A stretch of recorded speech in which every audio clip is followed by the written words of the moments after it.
Dampak sosial informatika. A. Sejarah perkembangan komputer. Sejarah perkembangan komputer dibagi menjadi 5 generasi.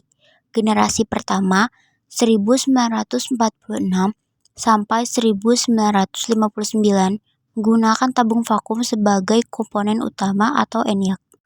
Generasi kedua 1959 sampai 1965 menggunakan transistor sebagai komponen utama. Generasi ketiga 1965 sampai 1971 menggunakan sirkuit terpadu integrated circuit atau IC multitasking. Generasi keempat 1971 sampai sekarang menggunakan mikroprosesor, munculnya komputer pribadi. Generasi kelima sekarang menggunakan AI, Internet of Things, komputasi cerdas.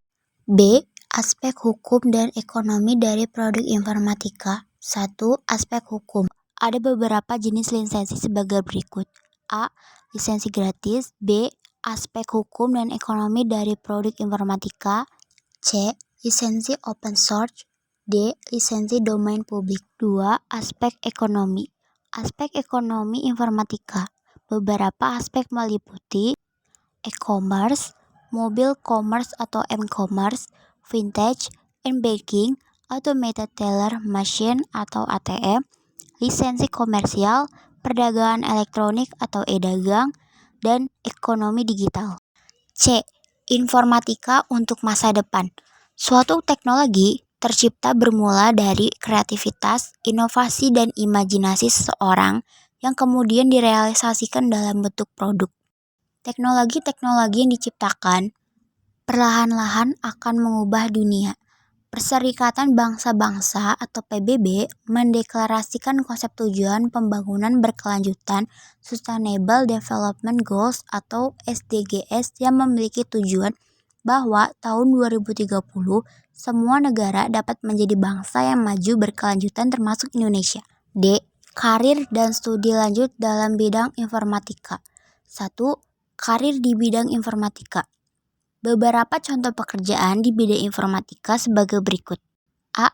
Komputer programmer, menulis program komputer yang telah didesain. B. Hardware engineer, merancang, menerapkan, dan menguji komponen fisik komputer.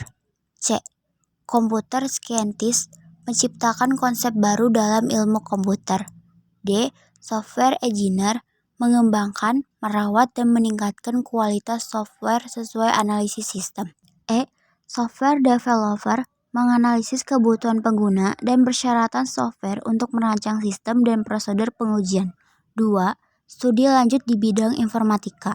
Terdapat 5 pilar dalam bidang informatika secara umum meliputi A. Computer engineering, B. Computer science, C. Information system, D. Information technology, E. Software engineering. 3. Sertifikasi di bidang informatika. Selain gelar pendidikan, sertifikasi profesional juga dapat meningkatkan nilai dan peluang karir di bidang informatika. Sertifikasi ini menunjukkan kompetensi di bidang tertentu dan dapat membantu mendapatkan posisi kerja yang lebih baik.